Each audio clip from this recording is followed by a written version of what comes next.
Drinking and driving, definitely the worst thing you can do, bar none. But drinking Kool-Aid and putting your money behind it, pretty risky. Here's a good example of it.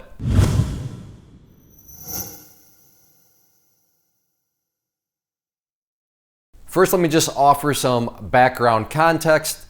If you're not familiar with the whole Kool-Aid thing, pretty much it came from a cult leader.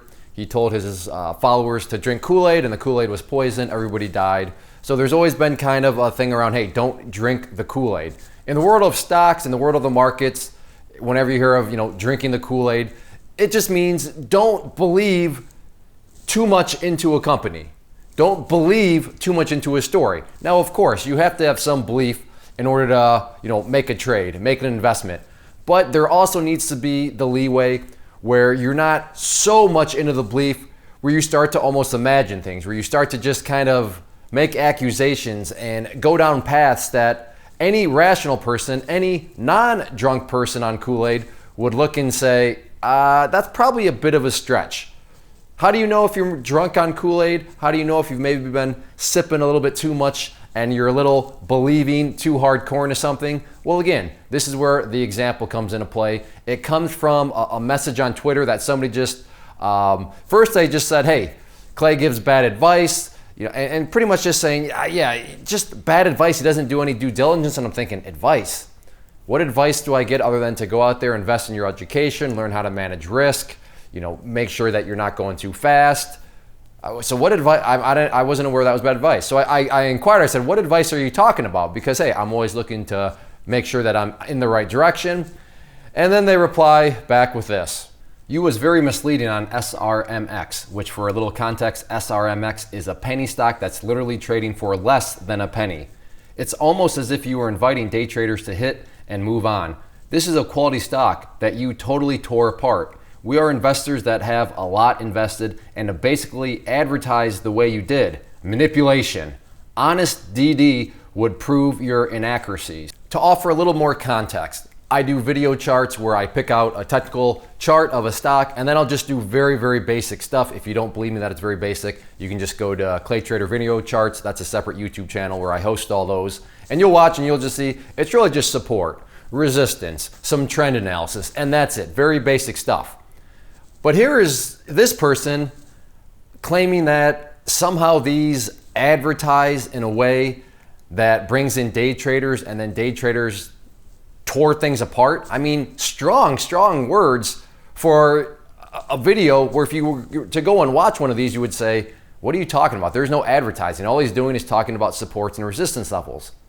But here this person is, and again, in terms of strong language, not only are they saying tore apart, not only are they saying advertising, which I don't know what I'm advertising, but then they throw in the word manipulation.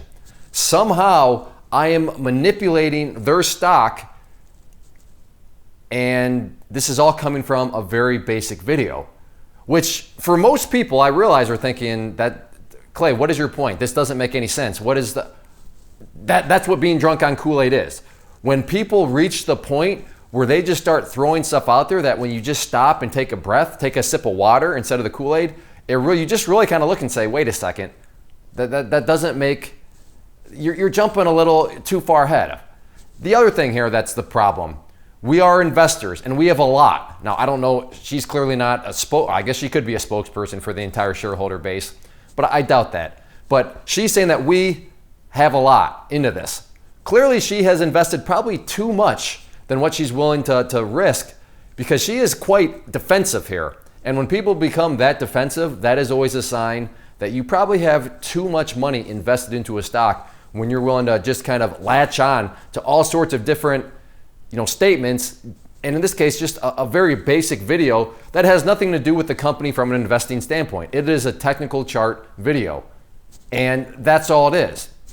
For those of you that have watched the videos, you have a little bit more reference and context as to just how innocent these videos are. But this person is throwing all sorts of claims, day traders, I'm tore it apart, I'm manipulating it, and this is a great company. In other words, hey, you didn't say this is a great company. You didn't say that this thing's headed up to multiple pennies, to dollars. Therefore, this is not, you're not doing real DD. Because in this person's mind, I guarantee you, real due diligence, which is what DD stands for, real research is only going to be sunshines and rainbows and butterflies. But if I were to actually break down the financials on SRMX, I bet they're pretty ugly. In fact, if you're bored, if you're feeling kind of motivated and you like reading through financial statements and balance sheets, SRMX, you should go check it out. My guess is they have a bloated share structure. There's probably convertible debt all over the place. And here this person's calling it a quality company. It's just, don't get me wrong, can these things move? Yeah, but that's why you want to trade them, not invest.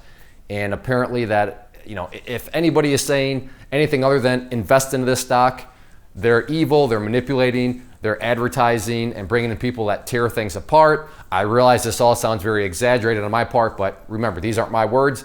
This is that person's words, which again is what belief, extreme belief, aka Kool-Aid, can do to you. So get out there. I'm not saying you shouldn't believe in things. I'm not saying you shouldn't believe in a choice, whether it's an investment or a trade, but don't have too much belief. Stay away from the Kool-Aid. It can lead to, well, you saw what it can lead to. If you are out there trading alone currently and maybe are in the market looking for a community to join to assist you in your trading or to just help you, give you another set of eyeballs, then I do have a private trading community where you can trade alongside me and other experienced traders. So what you see popping up on the screen right now is both an information link. So if you click on the inner circle one, that is going to take you to the page where I explain all the details of what exactly come with the community, both the chat room and the newsletter. And then the other image that has popped up is a behind the scenes tour where you can see exactly what is going to be contained within the community. I take you through, like I said, a behind the scenes tour of everything, and that way you'll know precisely what you are getting when you join. So definitely check that stuff out if you are interested and thinking about wanting to join a community, and let me know if you have any questions.